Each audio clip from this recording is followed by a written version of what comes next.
Good afternoon and welcome to another ERS Solutions session. My name is Bernie Hayowski with the Enterprise Planning Office. And it's my pleasure to introduce today a guest from Thomson Reuters. They're going to tell us a little bit about CLEAR. It's an investigative technology solution that they have to offer. Some ground rules for today's solution session. Thomson Reuters will have up to 45 minutes to present, followed by some question and answer period from those in attendance here today. I want to remind you that today's session is being recorded, so please speak up so that we can hear the question or any comments that are made. With that, I'll go ahead and turn it over to Thomson Reuters.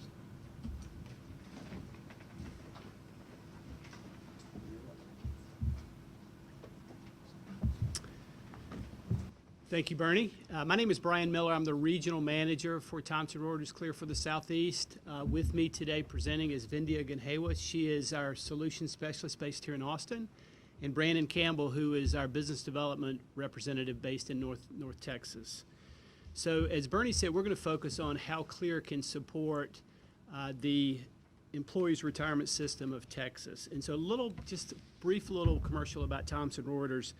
We have customers in government, law, tax, compliance, and media.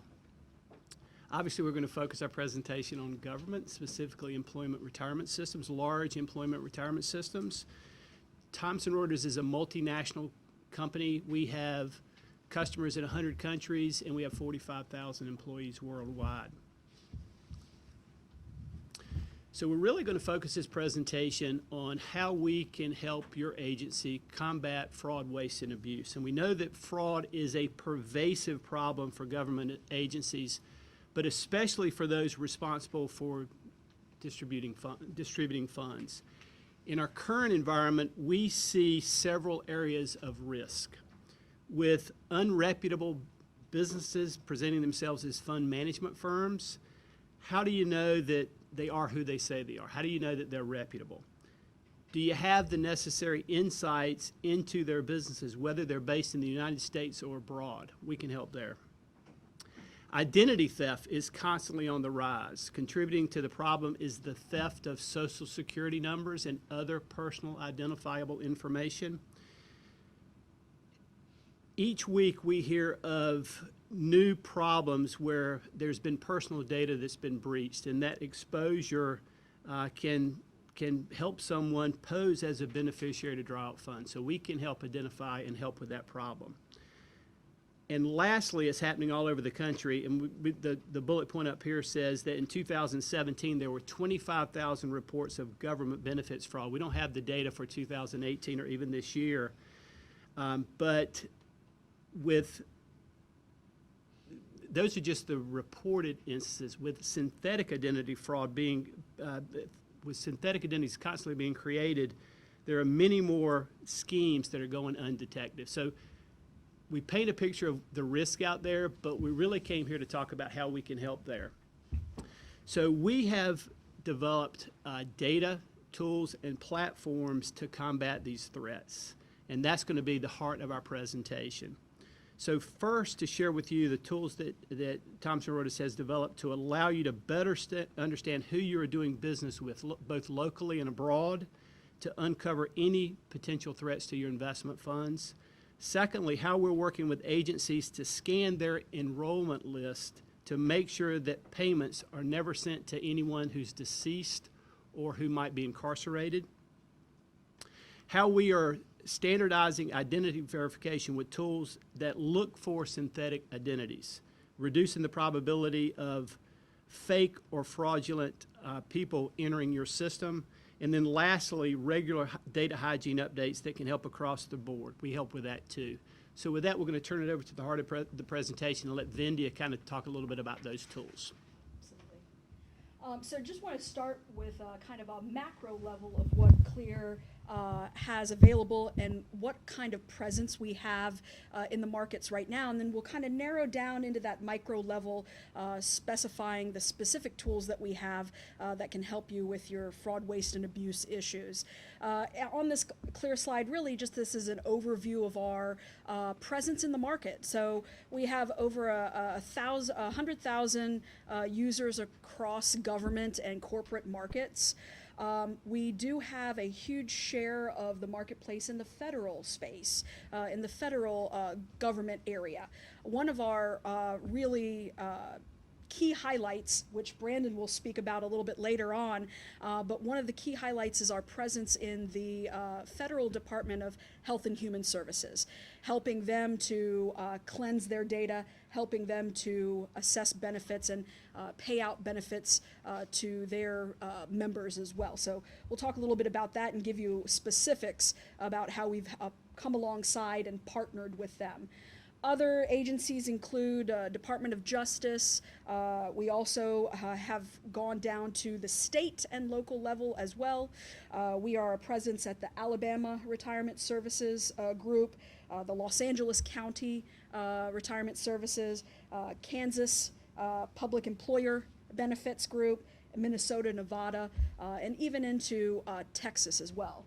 And I think Brandon has some information on that. Yeah, current customers in Texas, just to give you a few, would be Texas Attorney General Child Support, Health and Human Services Public Benefit Integrity Unit, Workforce Commission, DPS, Texas Alcohol Bureau Commission, and Department of Agriculture are just some of the few local state agencies that we currently work with. So just understanding your pain points, understanding the state of Texas specifically is something that we are really impassioned about.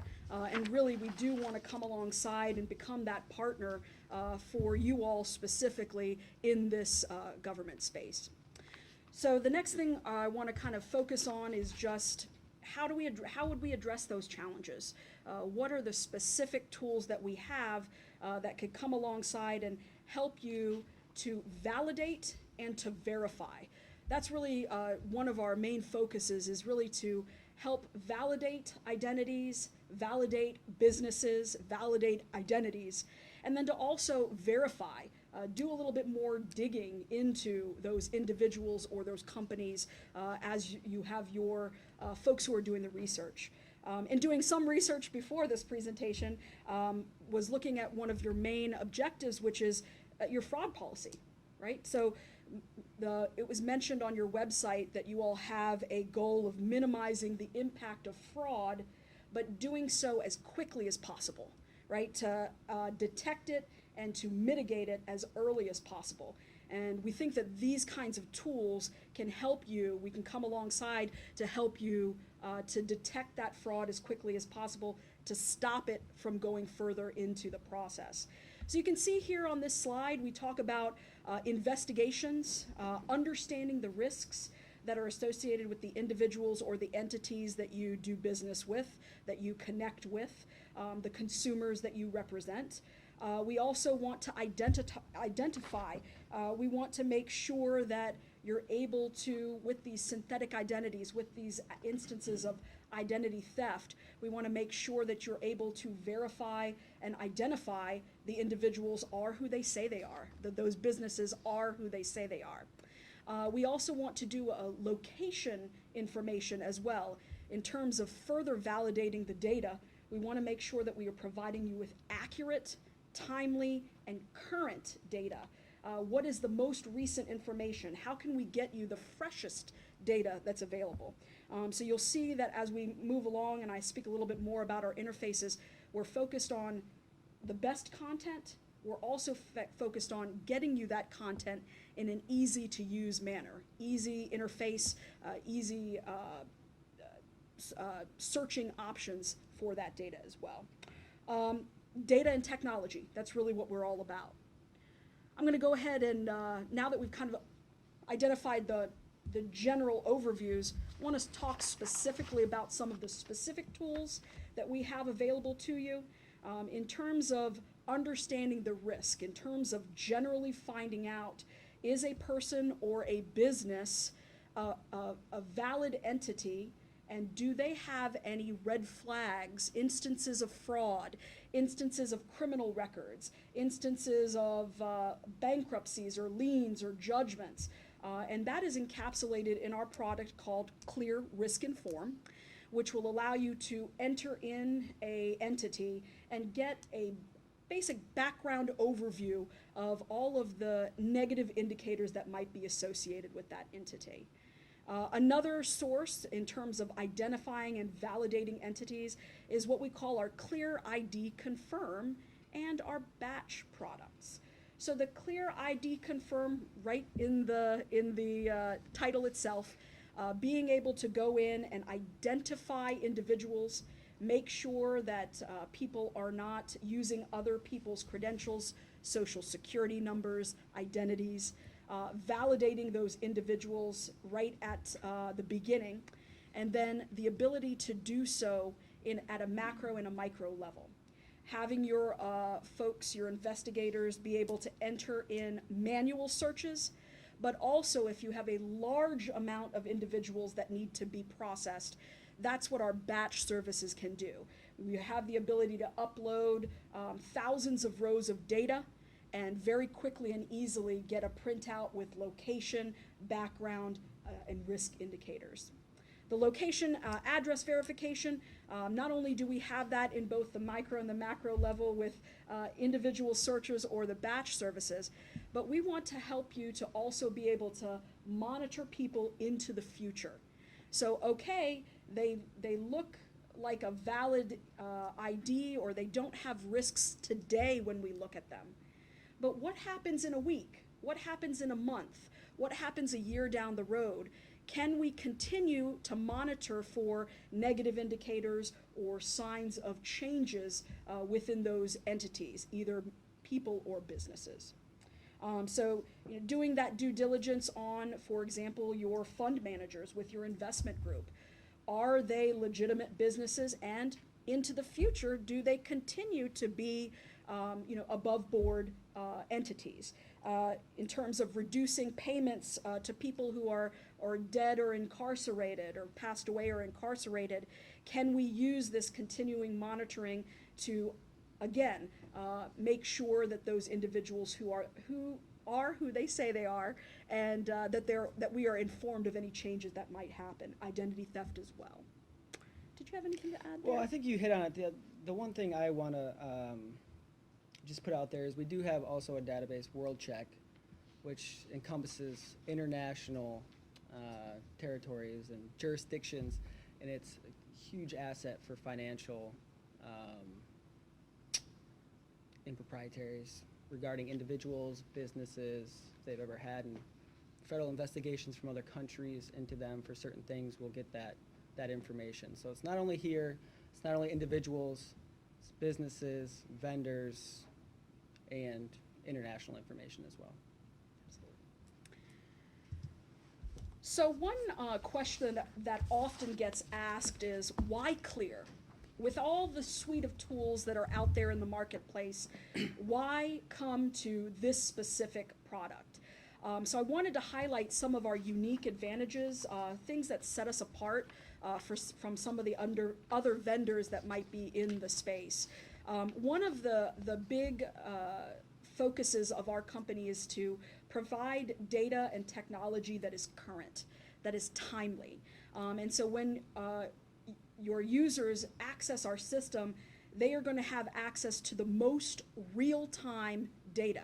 And what I mean by real-time is information that is updating on the hour, information that is updating in real time, rather than waiting for archived data that might be out of date. We have access to all three of the credit headers, Experian, TransUnion, and Equifax. And they are giving us information on locations, on phone numbers, on individuals, on businesses, and they're doing so within hours. If time is of the essence, if you are looking to find individuals that might be moving quickly, or if you have people who are transient, the fact that we are accessing information that is quickly refreshing is a hallmark of our system. Our phone information as well, if you're looking to identify location information for phones, that is another advantage that we have in terms of being in real time. We have access to cell phones, landlines, VoIP lines, and have access to those web-based phone applications in real time as well, so updating on the hour. I always like to use myself as an example. I recently moved to Austin from DC, and I wanted to test out this real-time functionality of the Clear site. So as I was driving my U-Haul down to my new home in South Austin, I went ahead and I looked at myself on my Clear report. Within 4 hours of me calling utility companies and changing my address, changing my phone number, my information was on the site as changed to Austin from the DC addresses and phone numbers.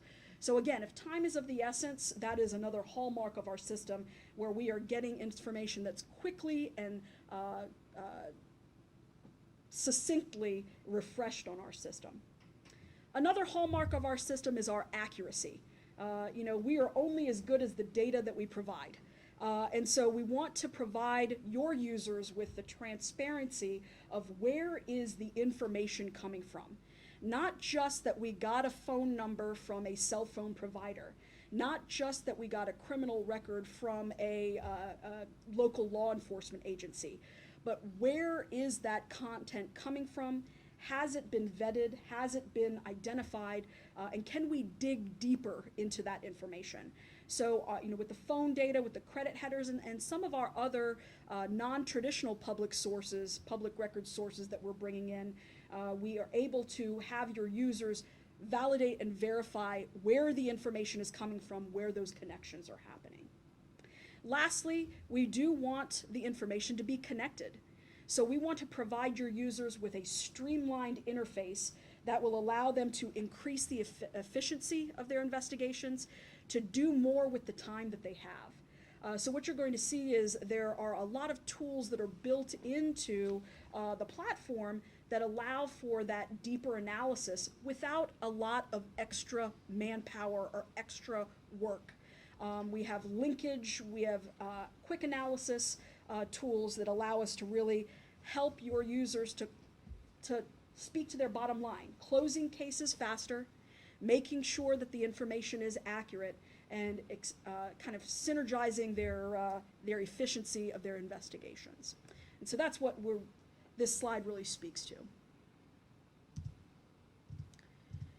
Just to talk a little bit more about our data, we realize that that content is so essential to being correct and accurate.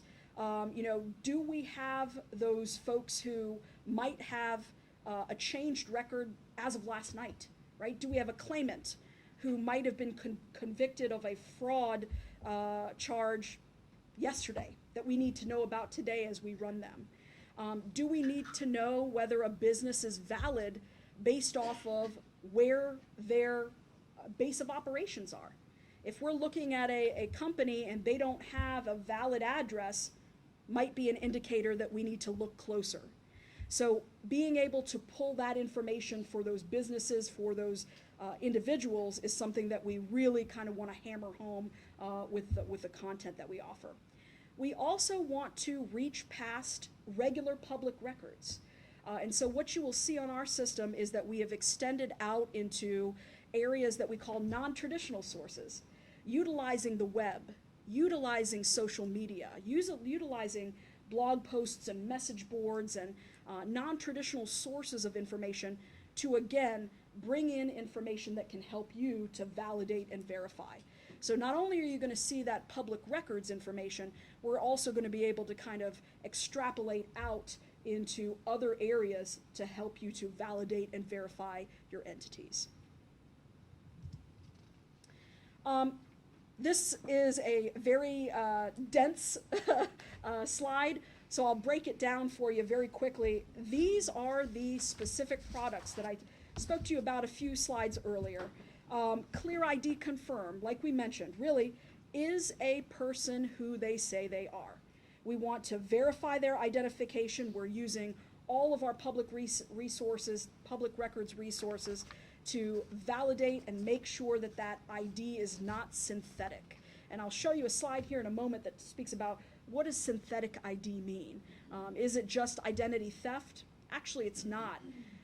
As we move into new and interesting ways that fraudulent individuals like to do business, we need to keep on top of the latest technology that they're using. And these tools, Clear ID Confirm, Risk Inform, if they are the right person, once we have validated their identification, how do we know that we can trust that person or that business? So with that risk-informed product, we're digging deeper. We're seeing what kind of negative indicators might they have, and what kind of information can we pull now that we have validated that identity. And then, again, into the future, continuous monitoring and alerting, making sure that we know as we continue through the process that the people and the businesses that we look at are above board. And what I will just say about the delivery, the delivery method of that data, we have web-based application where you can do individual searches, API feeds, system-to-system, batch processing. So there's a variety of different delivery methods for the data we keep speaking about. So this is a small slide that mentions synthetic identity. I think we've talked about synthetic identity, but not sure if we really flushed that out with you. Traditional identity fraud was taking an individual, pulling some of the information from that individual, but still saying we are that identity. What the synthetic identities are doing now, and you know, these fraud methods are evolving all the time as we get new technology, as we get people and entities who are more adept at using information online, things like that. What we're doing now is we're having folks who take that stolen information, they don't use the actual individual, they take the stolen information, they add other fake identifiers, and they create a whole new person. So we're getting more sophisticated in the way that identities are being pulled, in the way that companies are masking themselves as well. And so when we're talking about these synthetic identities now, it's a little bit more of a sophisticated way of building these new entities and identities.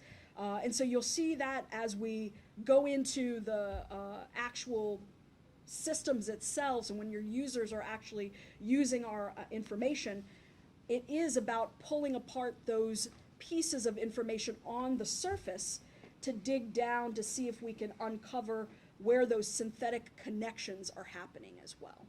So that's a little bit about what we meant by the synthetic identity fraud on the site. So Clear ID Confirm, like I said, Clear ID Confirm, Risk Inform, and then the continuous monitoring. This is the process for the ID Confirm and the Risk Inform tool. Your users would enter in that information, as Brandon mentioned, either through a manual process, through a batch upload process, or through a system-to-system connection. The information will be churned through our algorithms to see if we can connect those identity pieces. For example, does the person connect with the phone number that they've given us? Does the person connect with the address that they've given us? Does the company connect with business assets or information that they've given us? And then the results screen will be an easy-to-read, color-coded report that gives you an analysis based off of algorithms that you all can set yourselves. So it's a predictive score, 50%, 60%, 70%. Are your individuals or your entities connecting off of those identifiers that you all can set yourselves? So it's very flexible, it's very customizable. You all, as the users of the system, can set what the algorithm is and what your threshold of identity connection can be. And then again, with the color-coded, very quickly and easily being able to process that information. So that's just a little bit of an outline as to how the flow of information would proceed through our system. Risk Inform is the same thing, again with the deeper dive.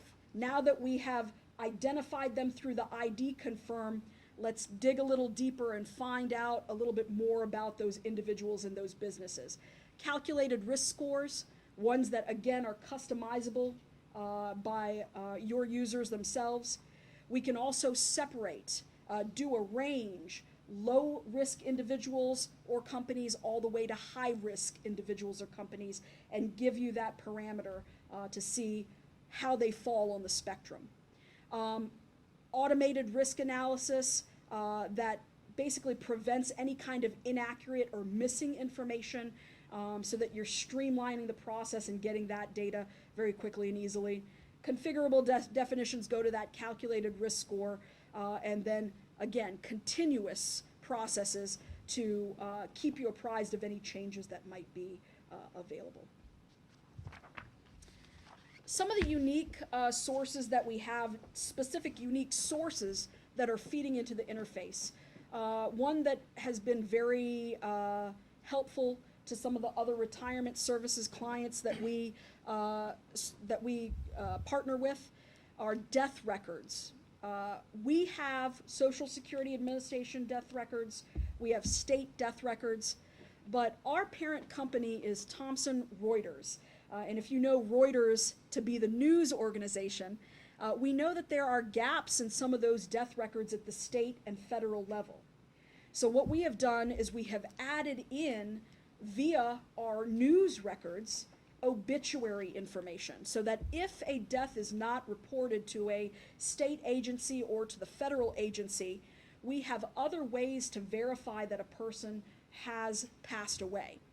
As you can see, we've got over 70% of the licensed funeral homes in the states across the country, over 3,000 news sources that are feeding in. So at the local, the state, and the national level, we can pull in some additional death records into our system.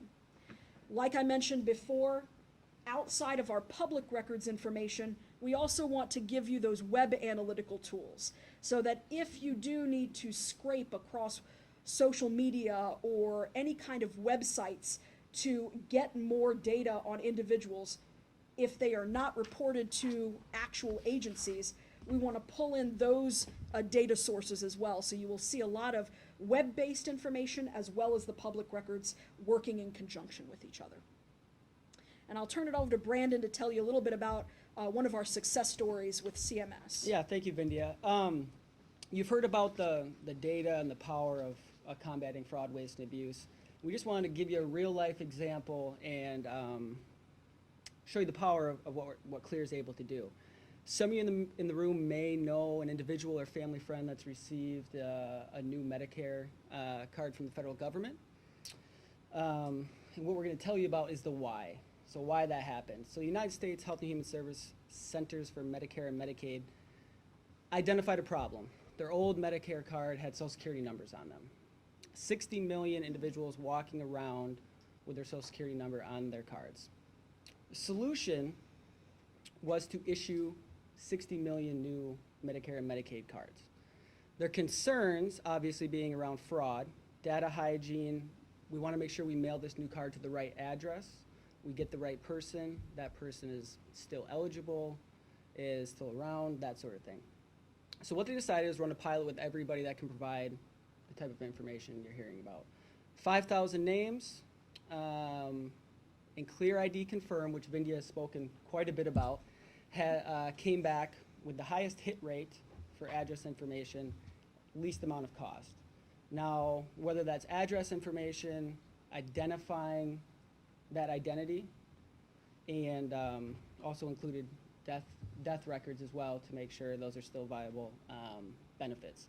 So in the end, you can see is a very, very, very conservative estimates by CMS regarding about $280 million worth of savings by getting the correct individual the Medicare card and the benefits that they deserve.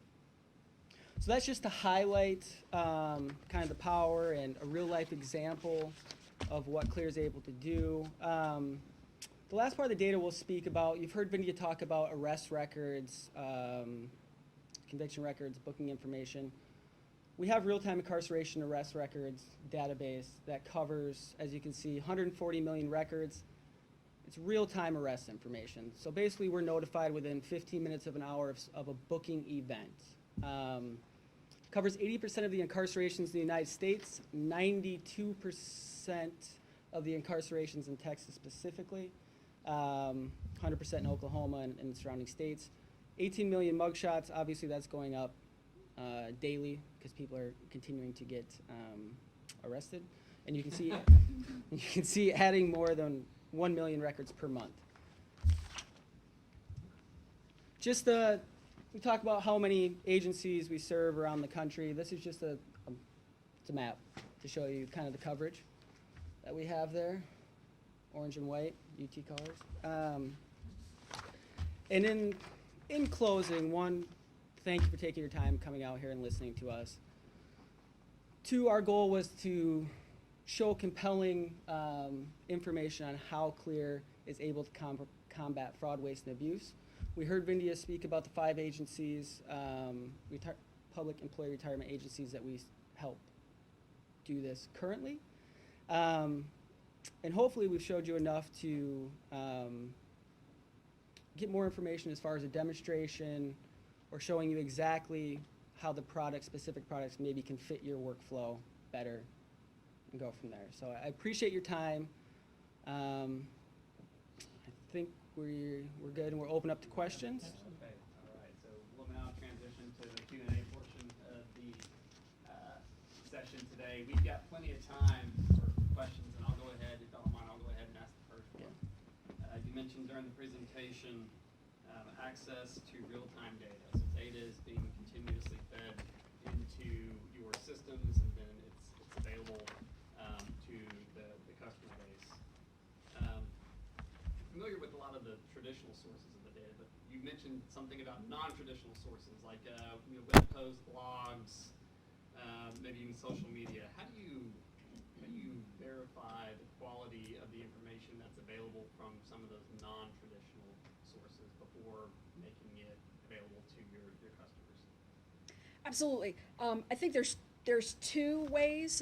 With our vendor vetting, even before we enter into agreements with those information vendors, we do our due diligence to make sure that that kind of information that they're pulling and that they are uploading to their own systems has been validated on their end. Another thing that we do is when it's pulled into our system, we're all about transparency. So for your individuals, once a piece of information is included in a report, you'll see that right alongside that identified piece of information, there will be a link to a source document that shows exactly how that connection was established. So, for example, one of our non-traditional sources that we get information from, when you go to a Walgreens, or if you go to a grocery store, when you go to the register, one of the first things that the cashier will ask you for is to swipe your valued customer card. We are actually capturing the addresses, the names, the phone numbers that are associated with those customer quality cards. And then when that comes into our system, if there's an address or a phone number that has come from that data source, your users will be able to click on that and see exactly how did that address get connected. Oh, because when she signed up for her CVS, valued customer, she put this address, she put this email, she put this phone number down.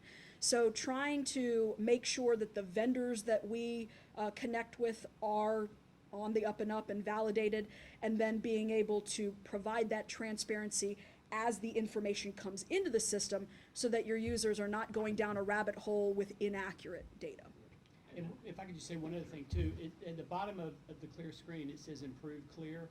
We get a lot of our added content from customers saying this is what we believe we need, and then we go try to source that data and try to find a verifiable source that can provide that. So a lot of the new content that we add is based on the feedback we get from our customers. And then, thank you. A quick follow-up to that. Yes. What happens when you have conflicting data elements where you've got, let's say, 2 addresses, both different, that were sourced maybe on the same day or within days of each other? How do you handle that? Sure. So a couple different ways. I'm a former investigator myself, so a little bit of it is due diligence on the part of the user. Because we are an aggregator of data, we don't change any of the information that's on our system. So if there is, and please correct me if I'm not understanding the question correctly, if there is something that's inaccurate, we would go back to, as a user, we would go back to that provider specifically. So if it's an Experian, if it's a phone record through Verizon, and we would validate and verify that information with the provider itself. So is that what you were speaking about? So that's one of the ways. You also, that improve clear. If there is, for example, what we've seen is a lot of times juniors and seniors, their records will get mixed up with each other just because it's a very similar name. They might have had the same information. They might have had the same addresses.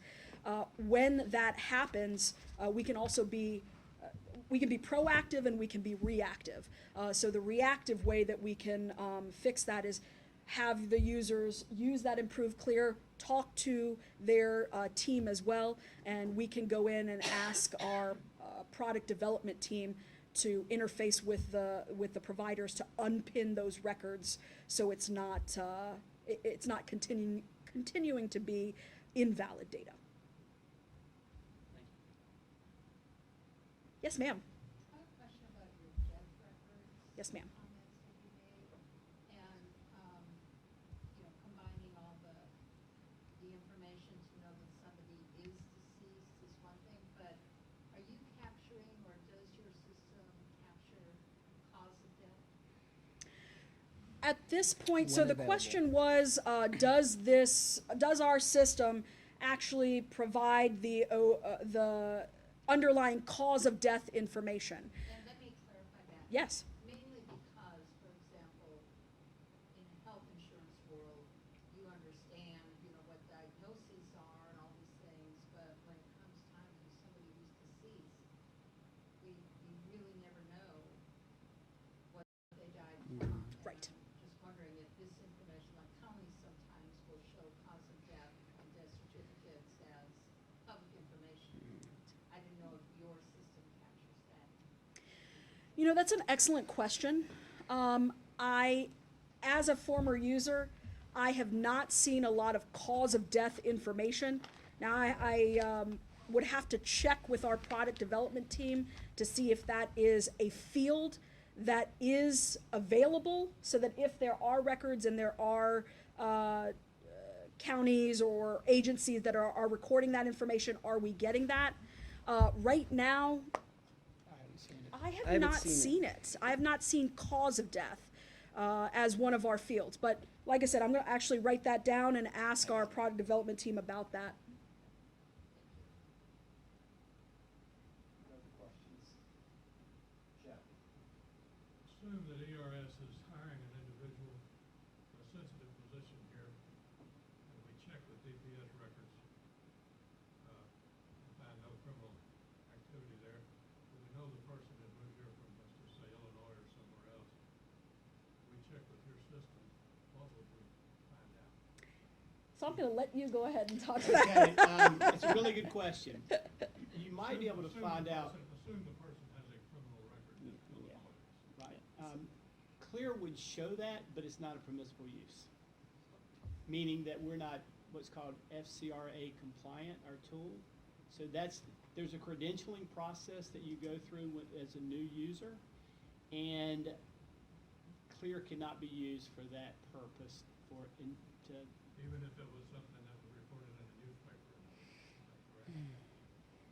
So then what criminal information are you able to provide you can, for anybody? the information is on there, you just can't use it for background checks. Employment. Employment For background checks. Employment background checks is not a permissible use, Hiring or firing. hiring and firing. Hiring and firing. But And if- it deals with the, If you do have an individual or company that you are investigating as part of your due diligence investigations, that is FCRA compliant, but employment specific. Due diligence, because you do due diligence in the hiring process, so what would be permissible uses for that information? Yeah, absolutely. So one is in the in the course of making sure that the vendors who are representing your, for example, the fund managers that you might be looking to add to your investments team, if you're looking at individuals to determine whether they have benefits eligibility, those are Fair Credit Reporting Act, that's FCRA compliant. So what do you mean by benefits eligibility? Are they eligible by the state of Texas to receive retirement benefits? Making the decision to determine if they're eligible based on certain information. Based on if they were arrested for a certain type of felony, using that we could use that information for determining benefits. Correct. If But, that was part of the yes, law. that's correct. But not if they were, not in an employment manner. Employment is the big red flag indicator for us. Correct. Yeah. HR departments typically don't use Clear. Yes, sir. Do I understand the concept that you would train our people to access your system? Is that how it would work? That's correct. In-person training, online training, whatever you needed. And that's a good question. I'm glad you bring that up because training, this is our state agency trainer. Vindia and I cover all Texas state agencies. Training is included, training is unlimited, training is done however you would like it done, whether that's in person, via WebEx. Some large state agencies, we have a standing training every month where they can hop on a WebEx, ask 1 or 2 questions that pertain to their workflow, get off, and go about it that way. Or we can do it in person in large groups. It's totally customizable. We also have a 1-800 number that's 24/7, 365 Or the user? for the user. Yeah. And Vindia is in Austin. I'm in McKinney, Texas. She's not available 24/7. Yeah. Don't call me at 3 a.m. But that's another thing. All of the training is included. There's no extra cost to have people come on site. There's no extra cost to set up these ongoing WebExes. There's no extra cost for me to go to specific locations either. So that's all included. There's no, it's free training. What's the cost? Yeah. These guys have that. It really depends on users and the specific data / product you would like. We've gone over a few. I don't want to sound not transparent at all, but the pricing is done based on per user and based on what sort of information you want to receive. Now, when I say what sort of information you want to receive, it sounds like it's pieced together. It's not. We have Clear, we have Risk Inform, Clear ID Confirm, and really, when you look at additional features, you're really looking at incarceration, information, World Check, and 1 or 2 additional products you can choose to do. Paid seat licenses? Yes, so it's done per seat, so that's the other thing I was getting to. It's done per seat. Each individual can only use their own license. You would delegate an administrator or multiple administrators that would have changing password rights, audit the information that's being searched, so you have all that. We are on the current DIR, so everything you've seen today is on the DIR. So One other thing that impacts price is term. We have Yeah. some clients that will sign up for up to 5 years. We have others that say, no, we just can do it like 2 to 3 years. Can you give an example so we can have some sort of framework? Yeah, like Yeah. Brandon can. 20 users. Just ballpark. okay, yeah, you want so 1 user. Obviously, the price per password is going to go down the more users you get. Okay, so 1 user is going to give you the highest per user price you would ever see. You're looking at about $180 a month. So you got like about 20. Is there a discount based on like the number you add to it? Yes. Correct. So it's done in band pricing. So it's 1 to 5, 5 to 10, 15 to 20, so on and so forth. 20 users, depending on what information you want And the length of term. and the length of term, you're looking somewhere around, that'll drop down to about $1,200, $1,300 a month. And I had a follow-up question to limitations. So we spoke about one limitation of data. There's limitation on use of certain data for employment. Mhm. What other limitations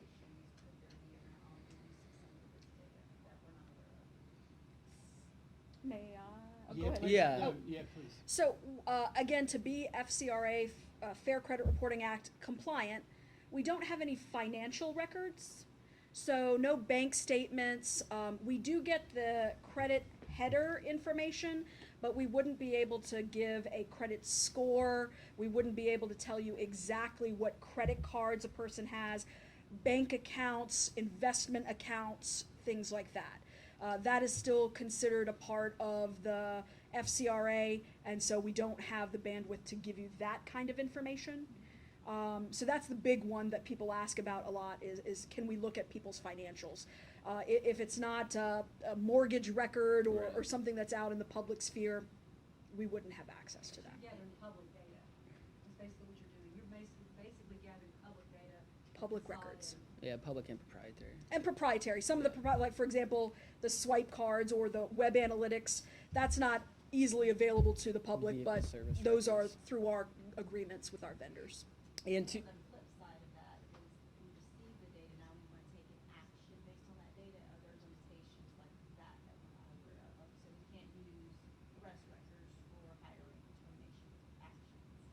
So on the flip side of all the other data that you're aggregating and providing, are there any limitations on the use of that data to take certain actions? I might not be. No, yeah. I mean, and we can get you a list of the, the Yeah, we can. FCRA information, but if it doesn't hit that, as long, employment being the big one, that's just the one we hear all the time is and employment. That's- we're not we here. keep it pretty broad as far as permissible use. It says we're gonna be Yes. using this to investigate fraud, waste, and abuse, and we're a government agency. Yeah. And you check off, that's why we're using it. And one thing, just to follow up on the pricing questions, what I usually do in state agencies is we would come in, Vindy and I again, and we would give a live demonstration where you can use your own examples, we can do whatever you want for searching. But that way you get an idea of what exactly you think would be beneficial to the department. And then at that point, I can give you a pricing quote down to the penny that'll never change. So that once you have an idea, I can be a lot more transparent with what that looks like. I just have a follow-up question to yours, Robin. So, understanding there's permissible uses and non-permissible uses, right? But on the hiring side, you can't use it for hiring and firing, but you also can't unsee it, right? So we are not in the business of Yeah. policing your users. Don't check that on your CGS. So our response is Clear per cannot be used federal for- regulations, these are the uses for the system, but we are not here to. We're not looking over your shoulder.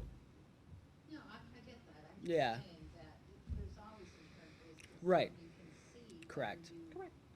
intentionally use it or not. and Correct. Someone could challenge, well, even though you say you did it, you saw it, and 2 months later, inexplicably, something else happened that may not be anything connected to it. I just want to be sure I understand. You can still see it, though, Mhm. right?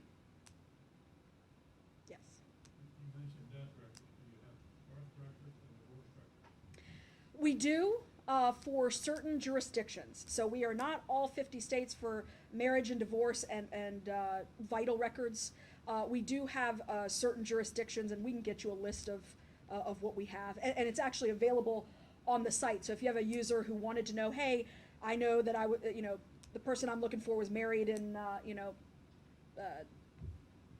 Brazos County or something like that, we can definitely get you a list of what we have. Yeah, on Clear, we're very transparent on what information we have, what jurisdictions we have. In Clear, it'll have the databases. You can click on it, you can search birth records. Click in there, we'll give you everything we have on birth records and we don't have it. So even during the demonstration, that is something, if that question gets asked, we can pinpoint exactly what we have instead of saying not all jurisdictions. You put out a bid for your services from the other companies. Can you repeat the question? Other Put out a vendors. bid for Okay. your services, how many other companies would like to bid on it? All right. For us specifically, two others. I saw a hand in the back. Oh, that was Nancy, go ahead. I've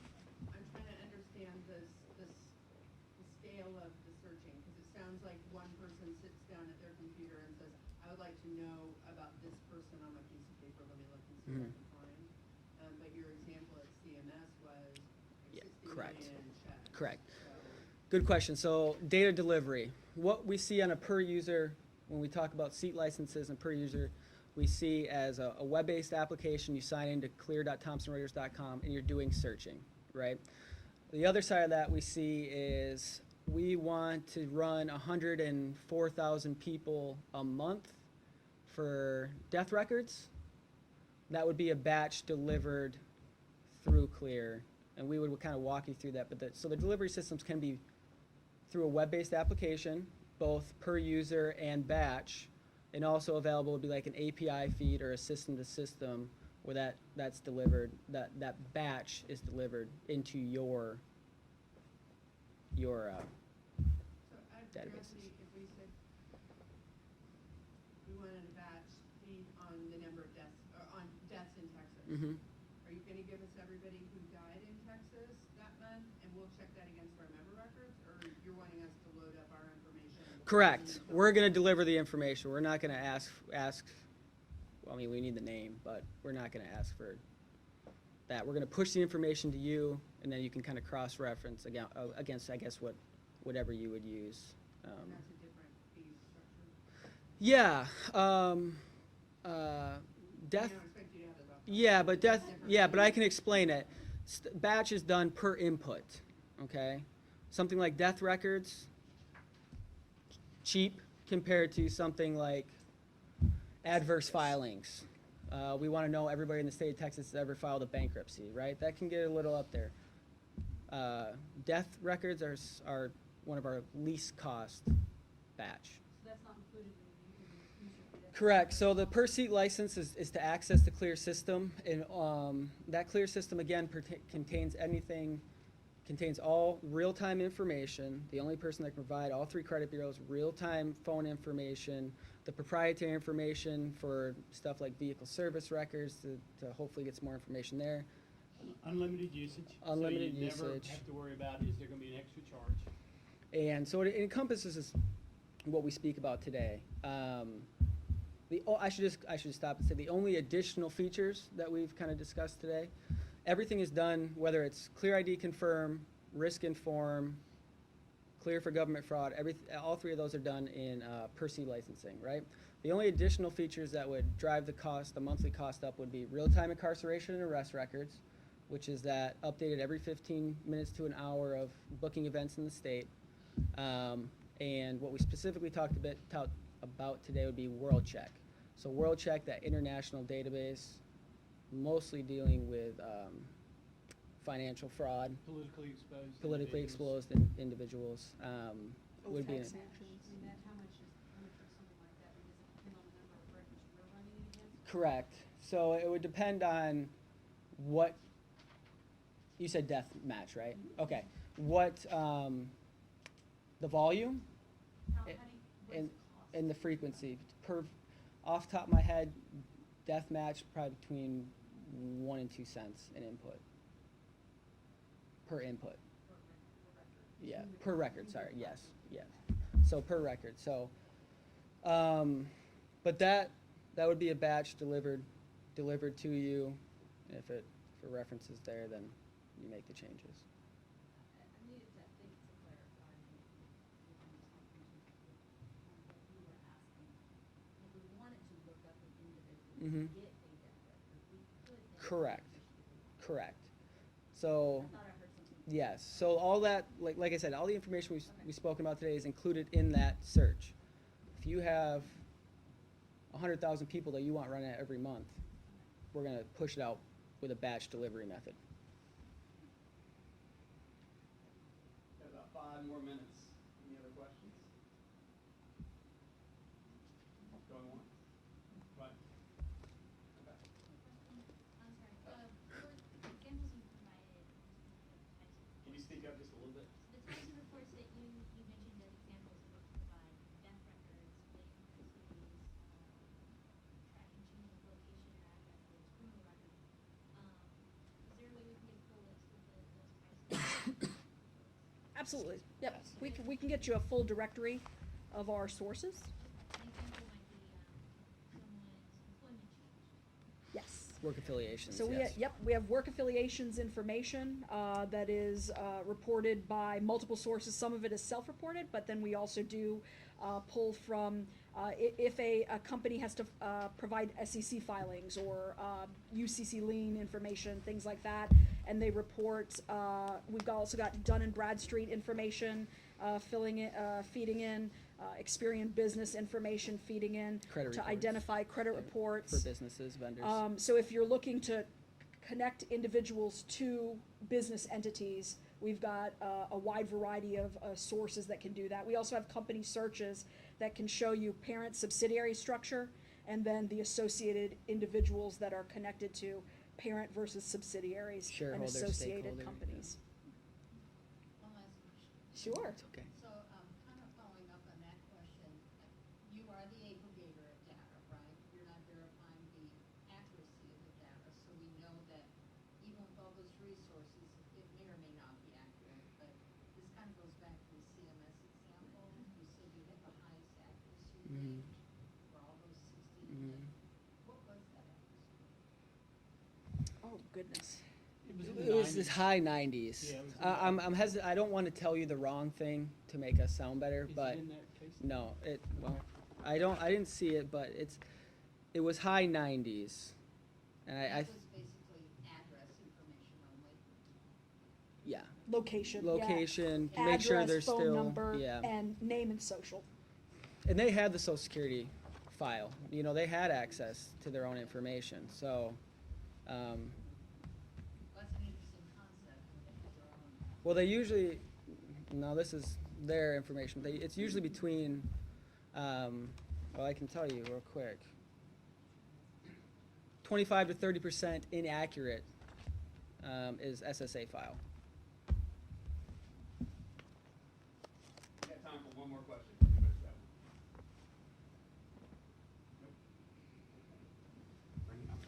Okay.